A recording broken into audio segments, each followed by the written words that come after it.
Muy buenos días, tardes, dependiendo el momento en el que nos estén viendo.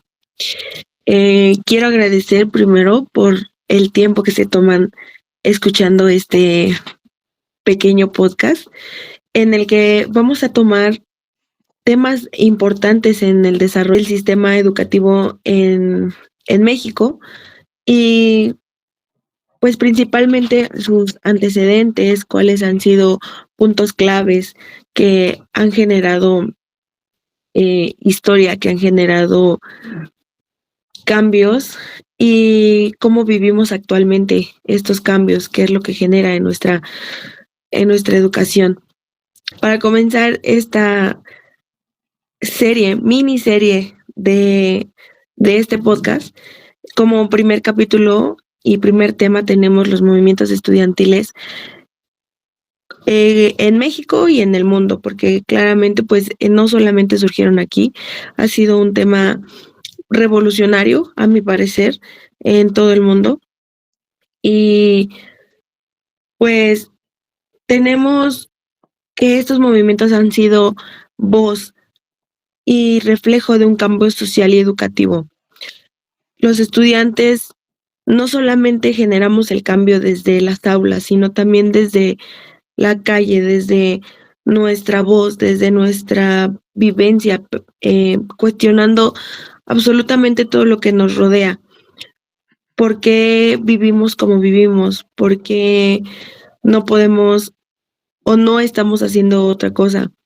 También somos los principales generadores de exigir derechos, de promover transformaciones, de interrogar más allá el por qué la sociedad se ve envuelta en un sistema tan a veces manipulado, tan distorsionado. Para retomar como antecedente, los movimientos estudiantiles vienen dándose desde el siglo XX como un resultado de la Guerra Fría. Este movimiento, más bien no movimiento, este conflicto social que se dio entre la Unión Soviética y entre Estados Unidos. Para retomar como antecedente, pues tenemos grandes momentos en la historia, como fue la Guerra Fría durante el siglo XX. Este conflicto social, pues, influyó mucho en los movimientos estudiantiles, ¿no? En el momento en el que Estados Unidos y la Unión Soviética, pues, tienen este choque de ideologías en el que o representabas el comunismo o representabas el capitalismo, pero no podíamos vivir en una sociedad conjunta, en una sociedad en la que pudiéramos tomar ambos o lo bueno de cada parte y que nos llevó a un extremo de guerra casi, ¿no? En el que los estudiantes vivieron, y no solamente ellos, pero sí grandes afectaciones a la educación, grandes represiones, gran autoritarismo, esa contención de no poder cuestionar, de no poder ser críticos y decir por qué estamos viviendo esta situación, ¿no? En México, como bien sabemos, el movimiento del 2 de octubre de 1968 por parte de los estudiantes y profesores de grandes casas de estudio como fue la UNAM y como fue el Politécnico, pues dio y es un parteaguas a todas las reformas que tenemos hoy en día, todo lo que se ha construido de materia política. Pero este movimiento no vino solo, este movimiento vino acompañado también de movimientos principalmente, pues debido al contexto político y social que estábamos viviendo en aquel entonces, pues vino desencadenado por el conflicto entre la Unión Europea y Estados Unidos, principalmente la URSS, y que empezó en Francia. Este movimiento en mayo de 1968 en Francia, pues marcó el precedente, marcó como el camino hacia los demás países y hacia los estudiantes que vieron un resultado al levantar la voz, al cuestionar, al ir en contra del sistema y al ir en contra de lo que en aquel momento estábamos o se estaba viviendo. Y para adentrarnos un poco más en este tema y expandir nuestros conocimientos, pues tengo el gusto de invitar y de tener invitado al arquitecto Sergio Flores en este podcast. Él es licenciado en arquitectura por parte de la UNAM, de la Facultad de Estudios Superiores de Aragón. También es catedrático en el Colegio de Electricistas, catedrático matemático, ha sido colaborador en escritos urbanos en la Ciudad de México, también ha sido parte del Colegio de Electricistas aquí en el Estado de México, y pues a quien tengo el honor de saludar el día de hoy y de agradecer que nos comparta un poco de su tiempo para expandir y explorar este tema tan interesante en que ha dado precedentes en nuestro país. Muchas gracias por estar aquí, Sergio. ¿Cómo estás? Hola, ¿qué tal? Muchas gracias, muy buena noche, buenos días, buenas tardes, dependiendo de a qué hora estén viendo este podcast. Pues muy agradecido por haberme invitado a esta serie de pláticas. Entonces, son temas bastante profundos, son bastante amplios, pero pues aquí estaremos para platicar. Muchas gracias. Muchas gracias, al contrario a ti.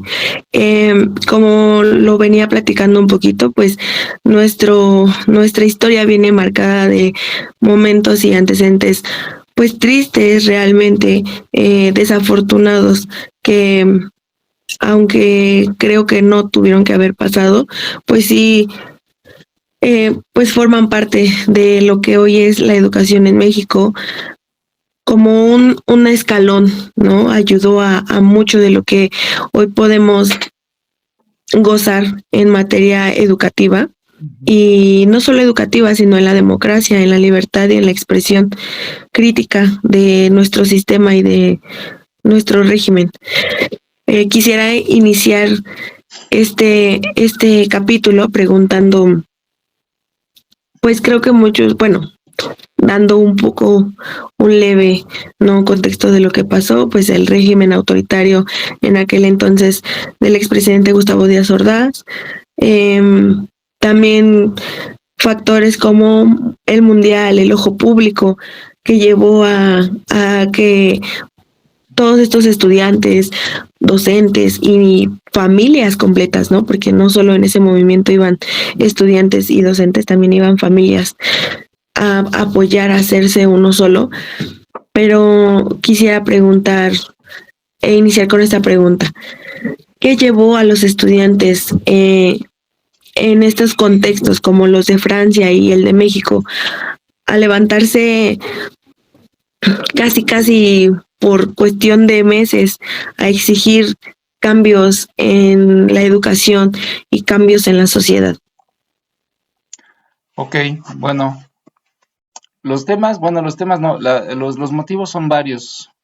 Fíjense que las causas justamente para este movimiento estudiantil del 68 aquí en México, pues fueron una mezcla, prácticamente fueron una mezcla de factores en donde estos factores, pues detonantes, fueron inmediatos. ¿Cómo qué tipo de factores fueron los que contribuyeron a que los estudiantes empezaran a tener ese ánimo de levantar la voz? Para empezar, una brutal represión por parte del sistema policíaco, por pleitos estudiantiles, causas estructurales profundas, en donde de esas causas estructurales podemos incluir el autoritarismo del gobierno, la desigualdad social era muy marcada.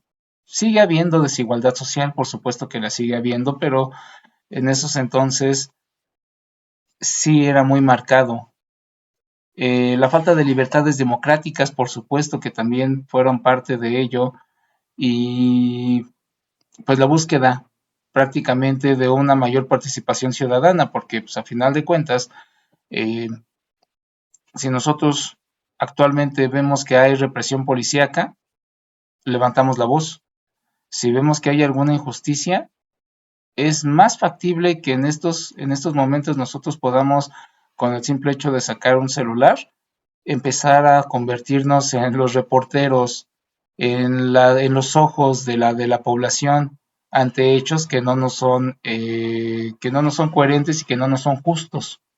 Entonces, en todo ese contexto pues de agitación social global, porque pues obviamente eh, poco antes de los Juegos Olímpicos de 1968 se dieron todo este tipo de cosas. De hecho, a pocos días justamente de tanto de los Juegos Olímpicos como de el Mundial, que también se llevó aquí en México, estas acciones de levantar la voz de los estudiantes se convirtieron en una gran piedra en el zapato para el gobierno en turno.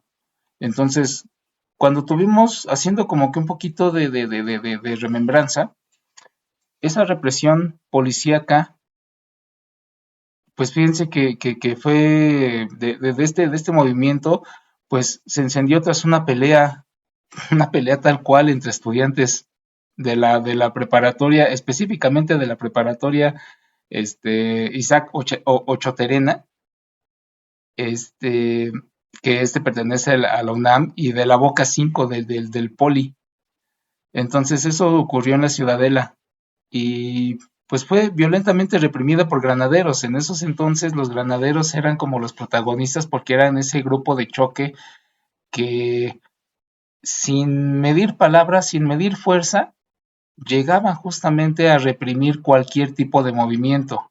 Y no lo hacían nada más porque se les antojaba. Obviamente eh, ese mandato venía de más arriba, de presidencia. Entonces, pues desencadenaba protestas por esa brutalidad policíaca y por las violaciones a los derechos humanos. Se supone que no tenían que hacer muchas cosas que sí hicieron los granaderos y los estudiantes eran testigos de eso. Entonces, eh, al no parecerles, empezaron a levantar la voz. Las causas estructurales y de fondo que se dieron también en esos entonces, uno fue el autoritarismo, por supuesto, el autoritarismo y la rigidez política.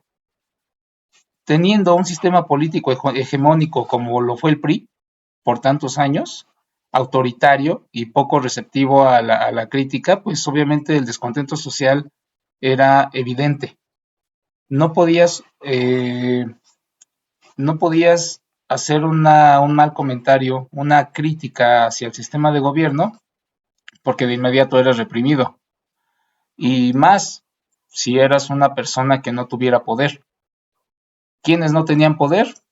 Estudiantes no tenían poder, mujeres no tenían poder, personas con diferente orientación sexual no tenían poder, extranjeros, este, personas de color.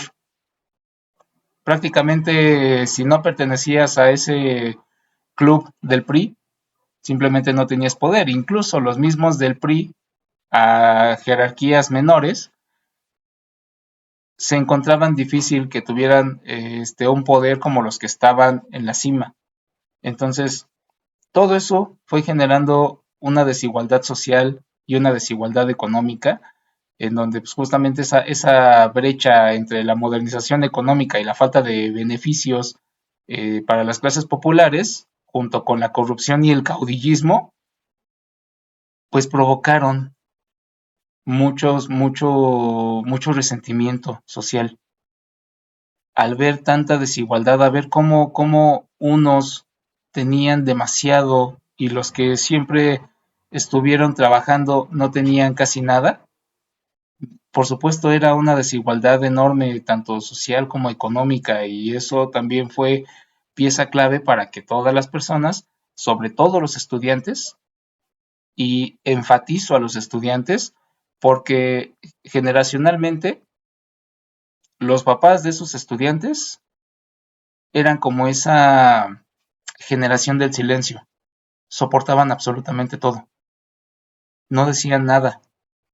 Entonces, sus hijos, quienes empezaron a alzar la voz, que ahorita nosotros le llamamos como si fueran generación de cemento, porque también soportaron, pero vivieron cambios bastante convulsos. Vivieron en una época de mucha agitación. Pues esto del 78 no fue poca cosa. Lo del 71, bueno, sí, lo del 71 pues tampoco. El halconazo, por supuesto que fue también un, un, una, un, digamos, una parte muy oscura en la historia de México. Entonces, esas faltas de libertades que también fueron un motivante del movimiento del 68, ese rechazo a la falta de la libertad de expresión, ese el uso excesivo de la fuerza por parte de los cuerpos de seguridad, como los granaderos, que eran los que eran como la Guardia Nacional de ahorita. Pero en esos entonces ellos simplemente no se medían y no les importaba si eras hombre, mujer, anciano, niño, no, ellos llegaban y repartían golpes a diestra y siniestra, entonces eran bastante represores y pues mientras más, ahora sí que mientras más rápido ellos reprimían algún movimiento, pues mejor para ellos. Y gobierno, pues obviamente no decía nada, porque a final de cuentas tenía incluso bajo su mandato a las mismas televisoras, aunque lo nieguen, tenían en su mandato a las mismas televisoras, Televisa y sobre todo Televisa. No tengo nada en contra de ellos, pero pues a final de cuentas es un intercambio de poderes. Eh, Toda esa influencia justamente de movimientos, toda esa influencia de en un ambiente de protesta, en una revolución social, lo que sucedía en otras partes del mundo donde también las personas levantaban la voz ante gobiernos represores, este, con todos esos movimientos estudiantiles, obreros, que había en varios países, encendió una gran mecha.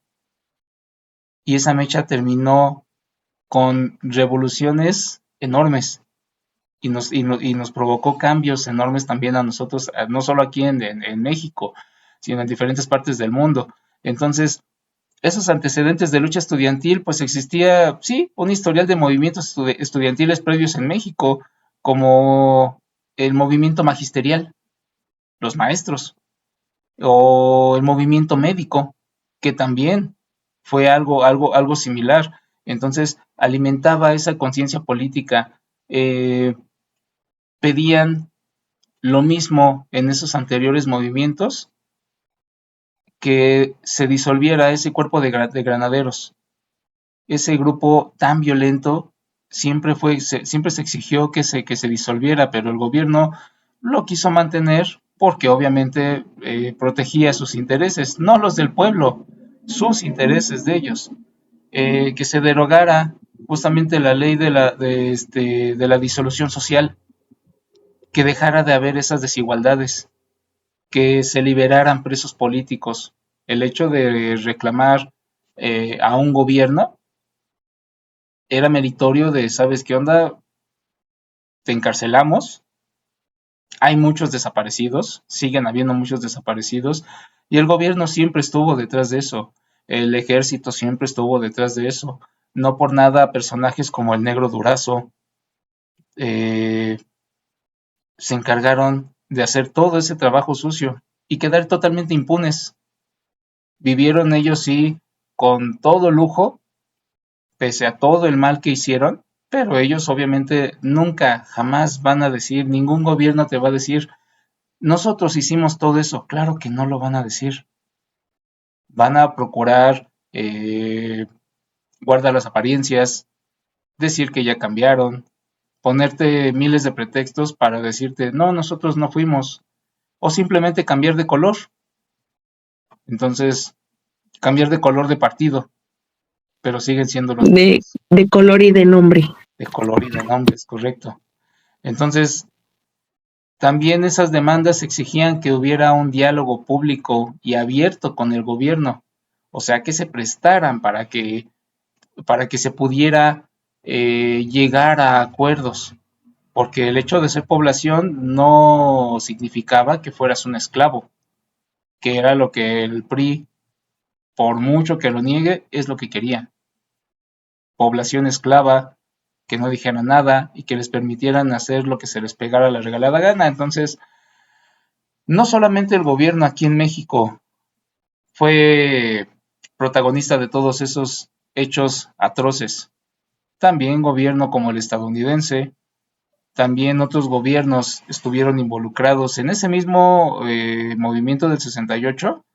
La CIA de Estados Unidos estaba involucrado. Ellos sabían perfectamente lo que estaba pasando y también eran órdenes de ellos reprimir esos mismos movimientos, porque ellos, Estados Unidos, no permitían tampoco que en su población hubiera una agitación de este tipo, y mucho menos de estudiantes, mucho menos de personas de color, mucho menos de mujeres. O sea, la represión era total y era brutal. Entonces, ¿eso de qué manera impactó al sistema educacional aquí en México y en otras partes del mundo? Por supuesto que lo cambió.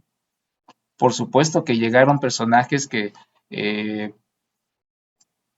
al levantar la voz, al cambiar el sistema, al modificar sus formas, fue modificando también el pensamiento aquí en México.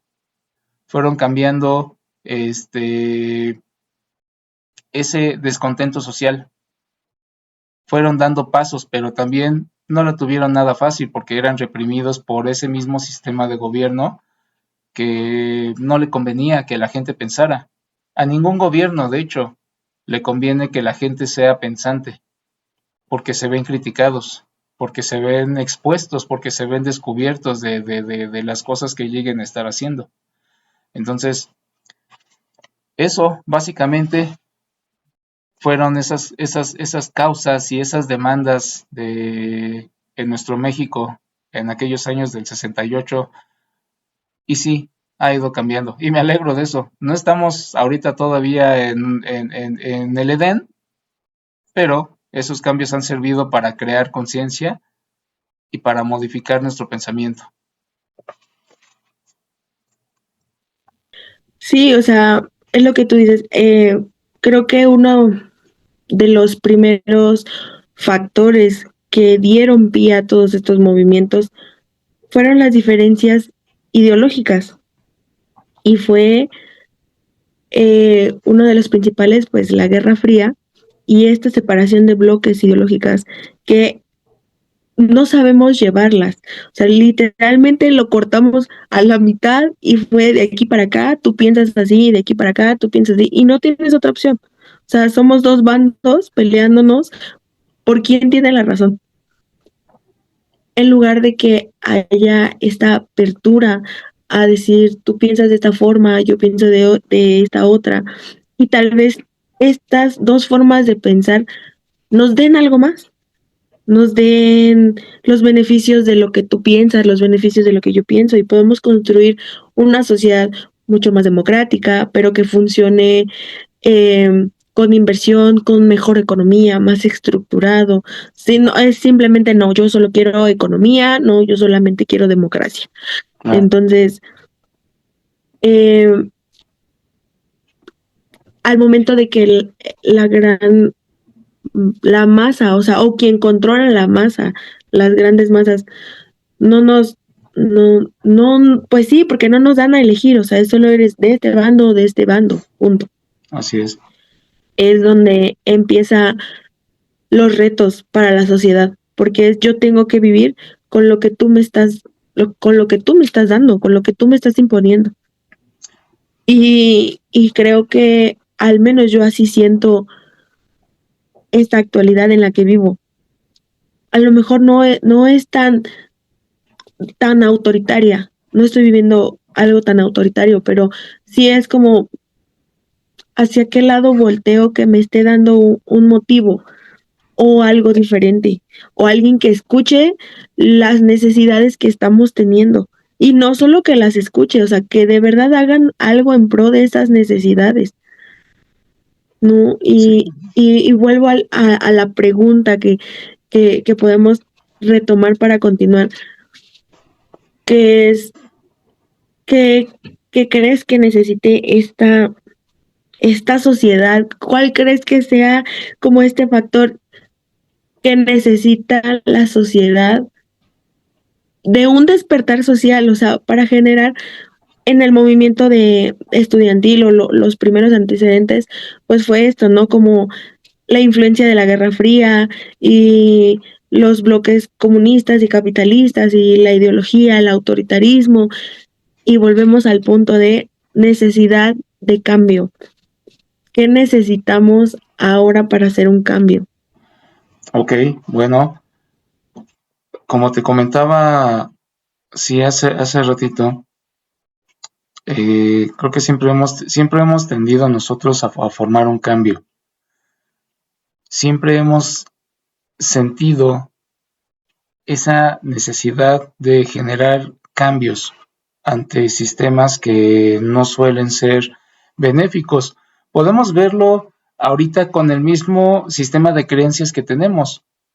Hace poco más de 2000 años, y digo, creo que esto es un ejemplo perfecto porque hace 2026 años una persona creó una revolución ante un sistema de gobierno que no le parecía cómo es que se estaban llevando las cosas. E incluso este mismo pensamiento, este mismo dogma, estas palabras que esta persona repetía y que difundía todas las personas a su alrededor, creó una religión que ahorita es predominante en el mundo. Sin embargo, antes de él, hubo otras personas que también hicieron eh, lo mismo, levantaban la voz porque no les parecía el sistema en cómo se estaba rigiendo el mundo, en cómo se gobernaba. Entonces, siempre hemos tenido esa necesidad de generar cambios, porque nosotros mismos hemos creado esos derechos y esas cuestiones en las que nosotros vemos como obligaciones y vemos como derechos, en donde cuando vemos que no se respetan, cuando vemos que no es parejo el asunto, empezamos a generar esa rispidez, empezamos a generar esa actitud de demanda, porque después de esa persona conocida como Jesucristo y toda la revolución que creó, la religión que creó, el sistema de creencias que hizo, se hicieron incluso muchas guerras en su nombre.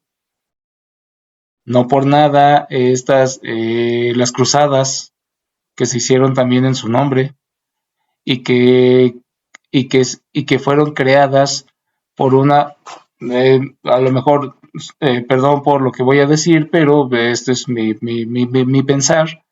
Tal vez a muchos no les parezca, a muchas personas pudiera no llegar a parecerles, pero se creó una organización. Esa organización es la iglesia.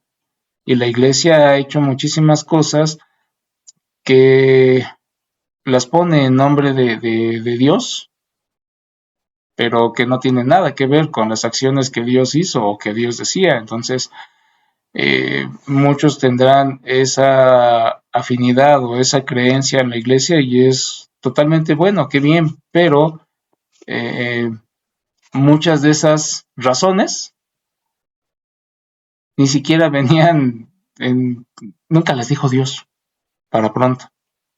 Fueron creados por ellos mismos, fueron empleados por ellos mismos, pero en el nombre de Dios. Entonces, todas esas guerras que se han dado, como esas cruzadas, también van plagadas de muchos argumentos, que estoy seguro que si Dios hubiera escuchado todo eso y yo hubiera visto, hubiera dicho, oye, no, espera, yo nunca dije eso. Pero, pues bueno, eso creo que nunca lo vamos a saber a menos que tengamos una máquina del tiempo y podamos viajar para ver si sí pasó o no pasó. Pero después de ellos, las naciones que fueron creándose, lo mismo sucedía. Algunos dijeron, oye, ¿no sabes qué? Yo no creo en esta religión tal cual. Para mí Dios fue de esta manera. Y empezaron a crear su propia religión, sus propias creencias, su propia organización también. Hubo quienes dijo, oye, no, ¿sabes qué? Como estaba muy de la mano la política, el Estado y la religión, estaban muy de la mano. Por ejemplo, en Inglaterra, ellos dijeron, oye, no, ¿sabes qué? Pues mira, yo como rey, ¿sabes qué? Yo me quiero casar, pero con esta otra persona, pero la religión me lo impide. Oye, no, pues sabes qué, mira, voy a ir en contra de incluso de los dogmas romanos y ya no quiero esta religión católica. Ahora voy a crear mi religión protestante. Ahora voy a crear mi religión de esta manera. ¿Por qué? Porque, ¿sabes qué? Mira, en esta religión yo sí puedo renunciar a esto y puedo casarme ahora con esta otra persona y nadie me va a decir absolutamente nada. Y esas religiones siguen estando vigentes. Claro. Entonces, no es porque simplemente la deidad haya querido crear su propia religión, para nada, sino las personas mismas, bajo sus propios argumentos, totalmente inválidos, Ujú. dijeron, pues yo quiero que esta vez sea así. Y fueron fundadas y fueron difundidas y fueron creídas por todas las personas en esos entonces y siguen estando vigentes. Entonces, ¿qué fue lo que sucedió en esos entonces también en donde dijeron, bueno, ya ahora pertenecemos a otra religión? Ah, pues seguramente vamos a estar mejor. Sorpresa, no han estado mejor, simplemente una, siguieron un orden distinto. Mejoraron como sociedad, podríamos decir, como con todas las religiones habidas y por haber, se puede crecer, se puede ser mejor persona, sí, por supuesto que sí, pero eso también pienso que lo va a vivir cada quien, lo va a decidir cada quien. Si a lo mejor una persona requiere de una creencia política, de una creencia religiosa, de una creencia en un ser supremo, en absolutamente nada, para poder ser mejor, eso es decisión de la persona. Pero si a lo mejor hay personas que dicen, oye, no sabes que yo no necesito de una creencia en específica para poder hacer un bien, tanto para mí como para la sociedad. Ah, bueno, entonces ahí también ya cambia el asunto, porque entonces, ¿qué es lo que pasa cuando una persona muy creyente en un partido político, en una religión, en un movimiento, se combina con alguien que no tiene esas mismas creencias? Hay esa Hay actitud, polaridad. hay una polaridad, es correcto. Y al momento de tener polaridad, se trata otra vez del mismo cuento de quién es el bueno, quién es el malo. Entonces, al no haber esa empatía, esa unión, esa concordancia, se siguen generando esas cuestiones de seguir polarizando, seguir dividiendo, seguir señalando al otro como el malo, y la gente que no llegue a tener ese pensamiento crítico o que no lo desarrolla o que simplemente no le interesa porque a lo mejor sus intereses son de, oye, a mí me interesa más mantenerme con vida que estar pensando qué político o Ujú. política o religión me es mejor. Entonces, si a mí me dicen que con tal religión yo voy a estar bien, mira, perfecto, con eso me quedo, pero este, si no, que se encarguen los demás. ¿Qué necesitaríamos para que esta sociedad, tanto en este país como en el mundo, pudieran ser mejores? Sí se necesita reestructurar muchísimas cosas. Se necesita acabar Se necesita acabar con un sistema de corrupción que ha existido toda la vida. Se necesita empatía, se necesita escuchar uno al otro, se necesita aprender a que el objetivo que nosotros tenemos como humanidad, o uno de los objetivos que tenemos como humanidad, que es también el trascender, no signifique el aniquilar a otras personas, no signifique que tengas que aniquilar a un pueblo, a un país, a una creencia, a una religión. Puedes aceptar a las personas simplemente como son, con sus creencias que tienen, que a lo mejor son muy distintas y tú no eres compatible con ellas. Bueno, pues justamente por eso tenemos países aquí en el mundo. Cada quien tiene su propio sistema de gobierno, cada quien tiene su propio sistema de creencias, cada quien tiene su sistema de valores que les hace ser como son. Entonces, ¿qué necesitaríamos para poder ser idílicamente un solo país en todo el mundo? Creo que la respuesta sigue estando en el aire, porque necesitamos mucho como sociedad para cambiar. Tenemos que cambiar nosotros mismos para poder cambiar todo lo que tenemos alrededor.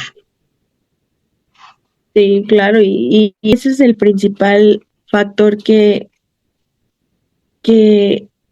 o nos permite vivir en sana convivencia y ser amigos del mundo, o nos tiene en los aprietos en los que estamos actualmente viviendo como sociedad en general: guerras, invasiones, y realmente la sociedad está encarecida en valores, ¿no? Y que esto ya lo veíamos venir de hace mucho tiempo, como tú lo decías, o sea, lo venimos arrastrando de la existencia entera, de las jerarquías, de el autoritarismo, de la influencia ideológica, de sin fin de motivos, razones por las cuales no podemos y no hemos podido, o no sabemos como sociedad cómo manejarnos. No todos tenemos este instinto nacionalista y patriótico de decir voy a defender y voy a hacer, pero ¿realmente vamos a hacer y vamos a defender?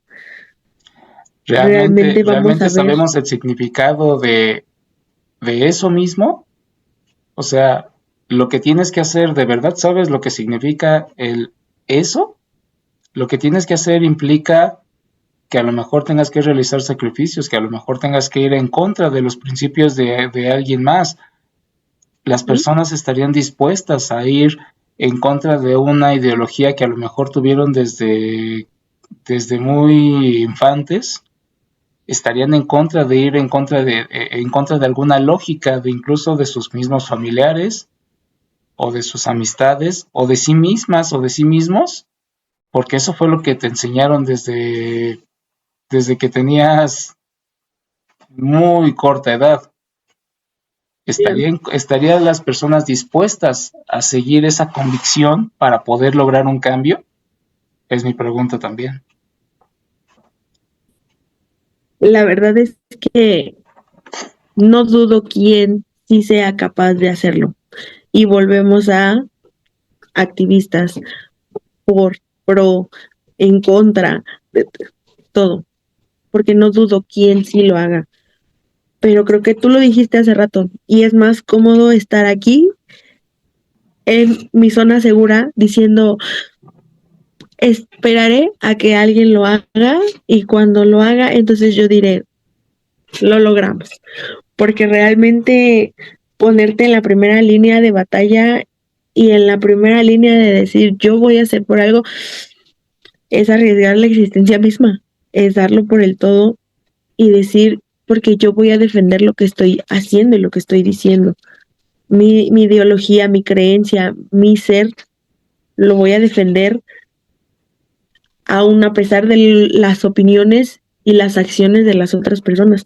Y creo que, no voy a decir nadie lo hará, pero creo que no todos estamos dispuestos a dejar la comodidad, la vida y mi seguridad por alguien. Pero también viene la otra parte que es cuando, ¿y por qué nadie hace nada?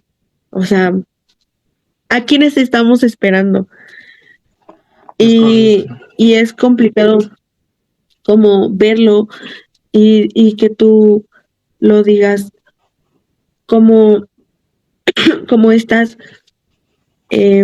falta de empatía, esta falta de valores, esta falta, desde cuándo venimos empatizando y tomando como que esto está bien, como diciendo sí, porque lo podemos ver con cualquier movimiento hoy en día. No me voy a meter como muy de lleno en específico en uno, pero en general como en decir, ¿por qué hacen eso? ¿Por qué lo hacen de esta forma y no lo hacen de esta? Okay, muéstranos el camino. ¿Quién nos va a mostrar el camino? O sea, ¿cómo vamos a formar, cómo vamos a formar el cambio sin hacer nada? ¿Sí? Entonces, yo, yo creo que esta falta de valores nos ha llevado a situaciones muy desafortunadas en general, guerras, invasiones, muertes, genocidios, etc, etc, etc. Y es y son cosas que han pasado, ¿no? Porque, o sea, genocidios, Hitler, movimientos, guerras, invasiones, que aquí en México, como lo estamos hablando ahorita con los movimientos estudiantiles, el movimiento del 68 fue simplemente por el hecho de no tener la empatía y que hoy en día la persona, el expresidente, siga siendo capaz de no mostrar un arrepentimiento, una conciencia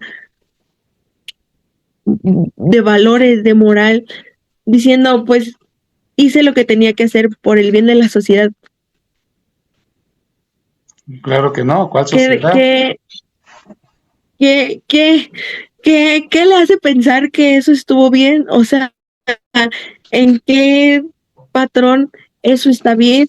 ¿No? ¿En qué patrón, en qué momento hay gente que dice, sí, debería de volver Díaz Ordaz a poner en regla y venir a poner orden? Y es como, amigos, si estamos entendiendo lo que está pasando, lo que pasó, o sea, tú lo has dicho, hay tantos testimonios, tantos escritos, de días tan tristes, tan dolorosos para quienes aún comparten familia, que vivieron todo eso, amigos, conocidos, y no hay necesidad de, o sea, lo vemos y genera un sentimiento de frustración y de decir, ¿por qué? O sea, por qué pasó todo eso? ¿Qué, qué pasó literalmente? ¿Qué pasó? ¿Qué Claro. fue lo que a esta persona le dio por decir, hoy amanecí con... De hecho, ya en estos pocos minutos que nos quedan, Sí, fíjate que estos mismos movimientos, eh, dado que siempre han existido por las mismas cuestiones de creencias, de desacuerdos que hemos llegado a tener, no dejan de estar, porque de hecho quienes han sido nuestros padres, tuvieron este mismo problema con sus padres. Y ellos a su vez con sus mismos padres, o sea, siempre hemos puesto en tela de juicio la autoridad de nuestros superiores, siempre. Cuestionamos que, por ejemplo, nosotros como hijos llegamos a cuestionar a nuestros padres. Oye, es que ¿por qué hiciste esto y no hiciste aquello? Pero ellos a su vez tuvieron el mismo problema con sus padres. Entonces esto es una constante en nuestras sociedades. ¿Que lo hemos llegado a cambiar? Sí, lo hemos llegado a cambiar. ¿Que hemos sufrido de actos históricos que han marcado a la humanidad? Sí, por supuesto. Hitler ha sido uno de ellos, Calígula ha sido uno de ellos, este, gobiernos enteros que han acabado con poblaciones enteras, por supuesto que también lo han hecho, y que nos han dejado un gran aprendizaje. Son temas, son capítulos que nosotros quisiéramos no recordar por toda la crueldad que hubo. Sin embargo, viéndolo desde otro punto de vista, creo que sería algo bastante bueno de analizar. ¿Por qué? Porque al momento de que nosotros vemos ese, eso que provocó el cambio, llegamos a entender el por qué sucedieron las cosas, el por qué no hubo un acuerdo, el por qué hubo tanta pelea, por qué hubo tanto desacuerdo. Entonces, si nosotros llegamos a comprender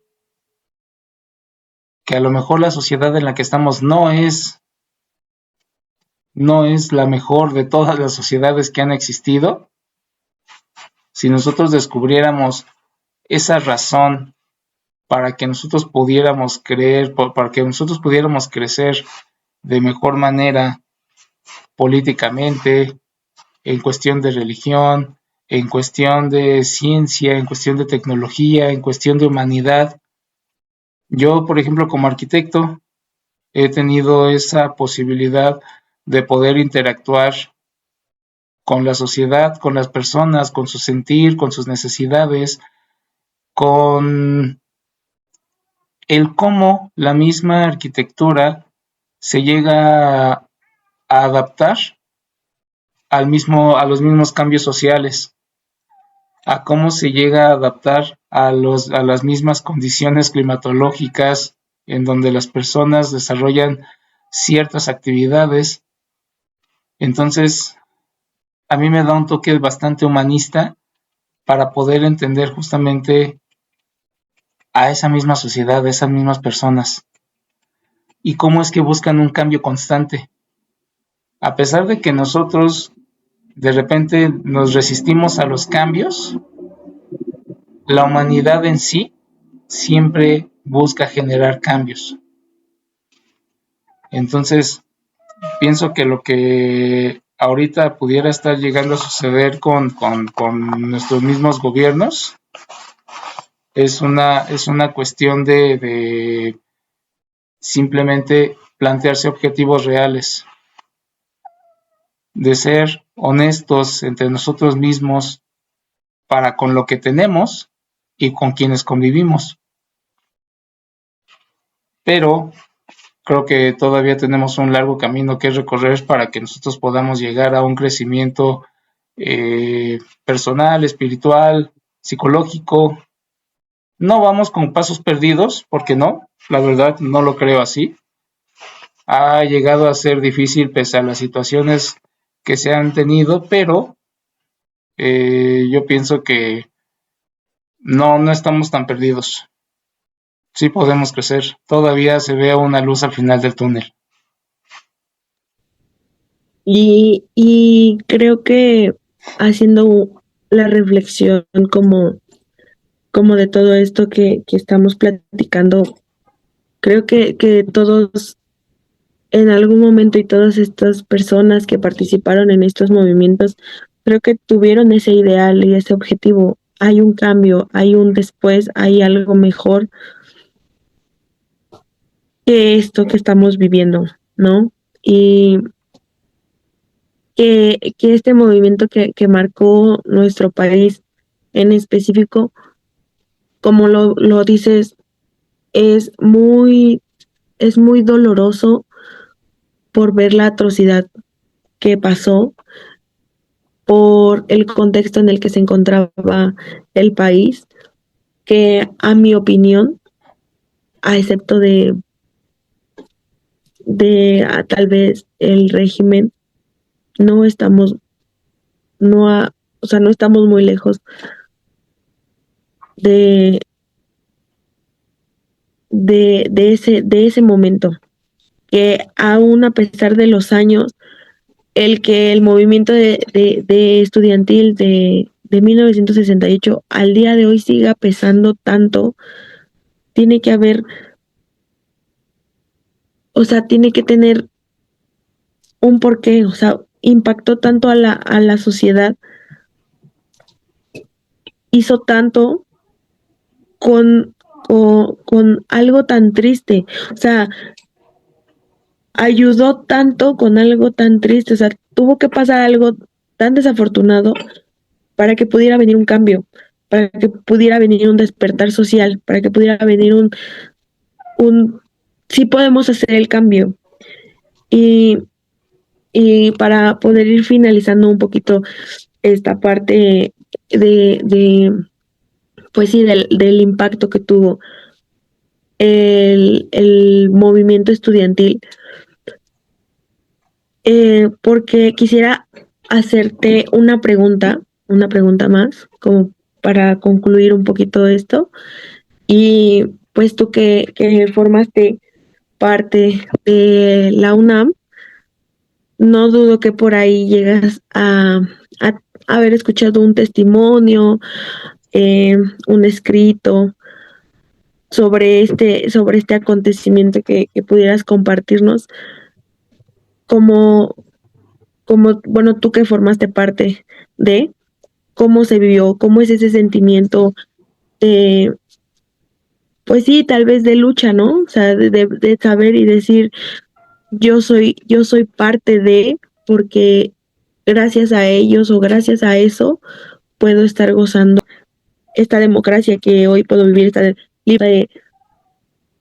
¿Por qué, por qué crees tú que estos movimientos, en especial estudiantiles universitarios, tienen tanto impacto en la sociedad, que en el momento en el que deciden como decir, hola, estamos aquí y ya no nos está pareciendo esto, necesitamos un cambio? O sea, porque siento que como tú lo dijiste hace rato, ¿quién se va a atrever? Para mí, siempre es esta parte de la sociedad la que se atreve, porque es la que dice, somos jóvenes, somos lo que se queda y somos los que vamos a vivir y no queremos vivir esto. Ok, bueno, yo considero que esos movimientos sociales, incluso las protestas que llegan a ver en la actualidad, simple y sencillamente llegan a ser por personas jóvenes porque son quienes llegamos a tener esa visión de que, de que hay mucho para poder cambiar. Quienes llegan a estar en figuras de poder, simplemente pienso yo que se establecen en esa misma forma de ejercer ese poder y que obtienen un beneficio, por supuesto. Entonces, no querer soltar el poder es como es como su exigencia. Si estoy obteniendo un beneficio de algo como figura de poder y los cambios que se me están pidiendo que yo haga van a terminar o van a cambiar ese poder que yo voy a tener, por supuesto que no lo voy a permitir.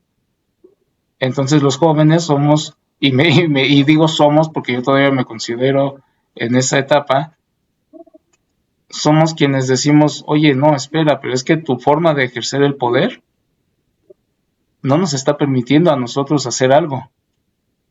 Y no nos vamos a quedar callados por permitir que tú sigas privilegiando a los tuyos o a tu grupo de poder, mientras todos los demás no lo estamos, no estamos obteniendo también un beneficio, un crecimiento, un cambio. Entonces, por eso pienso que los jóvenes empiecen a crear ese hábito por hacerse de un juicio crítico, de una opinión crítica, para poder quitar todo eso establecido. porque el hecho de que nosotros hayamos crecido con ciertos valores, con ciertas órdenes, con ciertas creencias, no quiere decir que así tenga que ser siempre. Si no ponemos en tela de juicio nuestras mismas creencias, nuestra misma persona, ¿cómo podemos hacer un cambio en nosotros mismos? Y si no podemos hacer un cambio en nosotros mismos, ¿cómo cambiar alrededor de nosotros? Entonces es muy difícil aceptar un cambio porque muchas veces estamos tan arraigados a nuestras mismas creencias, a nuestro mismo sistema de creencias y de valores, que al momento en el que escuchamos la palabra cambio, significa que nosotros tenemos que hacer también un cambio en nosotros y eso no están dispuestos a hacerlo todos. Entonces, esa palabra de cambio, llámese político, económico, religioso, cultural, llega a ser muy difícil para las personas porque implica justamente ir un poquito en contra de nosotros mismos. Pero pienso que es indispensable para que pueda haber ese crecimiento. Creo que sí, lo definiste muy bien y entra directo, ¿no? Porque es ese arriesgue a qué voy a hacer, qué vamos a hacer y qué va a pasar, ¿no? Ese futuro tan incierto es lo que siempre causa tanto miedo. Ya para finalizar muy rápido, pues como tú lo habías dicho, no vivimos esa experiencia en carne propia, pero hay muchos testimonios que vagan por ahí, que aún se escuchan. Tú que formaste parte de la comunidad universitaria en la máxima casa de estudios aquí en México, ¿qué llegaste a escuchar? ¿Qué conclusión podemos dar a este movimiento? ¿Qué le dejó el movimiento a los universitarios y a la sociedad en general? Pues que justamente así como reza nuestro lema, por mi raza hablará el espíritu. Ese espíritu que nosotros tenemos, esa raza no se refiere solamente no se refiere a una raza específica. Hablamos de la raza humana. Hablamos justamente de que ese espíritu no es solamente un espíritu latino, es un espíritu humanista. Está englobando a todas las personas en todo el mundo sin distinción de creencia o colores, orientaciones, pensamientos. Esa misma inclusión es la que está dando apertura desde el mismo lema. Esa misma raza humana y ese espíritu en todos nosotros es el que habla todo el tiempo y el que no va a permitir que se mantenga uno oprimido. Para eso está ese pensamiento libre, para eso está la apertura, para poder escuchar a las personas, para poder escuchar las opiniones, para poder escuchar los pensamientos y sentimientos de las personas y poderlos incluirlos en un mismo crecimiento. Entonces, ¿qué es lo que he escuchado? Justamente esos gritos de libertad, esos gritos de lucha, esos gritos de despertar. Pero repito, cada quien está en su posición para poder decidir si quiere despertar o no quiere despertar, porque esos cambios exigen. Entonces, pues a modo de conclusión, un poquito de conclusión, porque todavía no es una conclusión total, pero pienso que justamente esta democracia que hemos tenido es también gracias a todas esas voces que se levantaron, a todas esas personas que llegaron a hacer una revolución, que llegaron a hacer una independencia, que llegaron a hacer un movimiento social, justamente para poder lograr que se tuviera un cambio de sistema, que muchos de esos sistemas no han sido del todo benéficos, pues posiblemente no, o posiblemente no para todos, pero a final de cuentas han habido cambios y esos cambios nos han impactado todavía en la actualidad.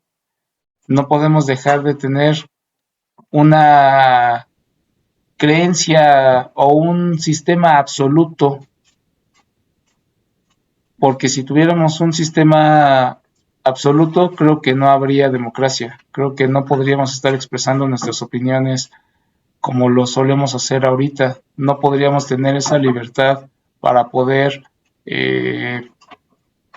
pensar en cuestiones distintas a los demás. Por ejemplo, me voy a países como Corea del Norte, en donde las creencias de ellos es que forzosamente tiene que haber un dictador tal cual, pero las personas no lo ven como un dictador, lo ven prácticamente como un dios. Y lo que esa persona dice es lo que se tiene que hacer. Y si no te parece, sí te andan mandando con sí te andan mandando con San Pedro. Entonces, creo que ahí democracia no la hay y nosotros todavía disfrutamos de esa libertad. ¿Qué tanto hagamos nosotros para poderla cambiar o qué tanto hagamos nosotros para poder hacer que se mantenga? Pues creo que en ese camino seguiremos estando. Así que yo creo que con esto podemos ir concluyendo esta primera parte. Sí, es un tema que creo que se puede alargar muchísimo. Es un tema muy, muy extenso, muy interesante, que como tú dices, nos da las bases, nos da mucho de lo que hoy podemos gozar, lastimosamente con esas voces alzadas, voces silenciadas, pero que hoy podemos honrar, y creo que la mejor forma de honrarlas es luchando, poner en práctica nuestra democracia, poner en práctica nuestra libertad, pero una libertad bien utilizada, no solo para opinar, para hacer o deshacer N cantidad de cosas. Creo que todo se buscó con el fin de ser una mejor sociedad y que este pensamiento crítico, en lugar de separarnos, nos haga de esta forma críticos, democráticos y más justos, que la sociedad, perdón, pueda vivir en armonía con todas estas diferencias, con, con toda la gran variedad de aristas que nos da la política, la religión y la vida misma, ¿no? Entonces, gracias por haberme dado estos minutos, muchos minutos de tu tiempo, por habernos compartido en todas estas opiniones, por haber podido platicar y conocer un poquito más de la historia, que no solamente empieza hace unos cuantos años, sino es hace miles y que pues es un sistema que no ha cambiado en su totalidad, que ha evolucionado, pero que sigue dando mucho de qué hablar y de qué cambiar, ¿no? Gracias por tu tiempo y por esta plática. Pues gracias a ti y a tu audiencia por haberme invitado, por haberme escuchado. Sí hay mucho que hacer en este tema, pero yo con todo gusto puedo seguir asistiendo a otras pláticas para discutir este y muchos otros temas. Así que muchas gracias. Eso está increíble.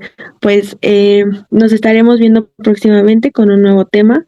Todos estos pues enfocados en el cambio en la política educativa del país. Y pues iniciamos con este, que fue el movimiento, porque creo que esto le da inicio a todo lo que viene después en nuestro país, tomándolo como un referente de lucha y justicia y un despertar social. Espero que tengan un muy buen día y pues muchas gracias por todo. Nos vemos. Gracias. Gracias, hasta luego.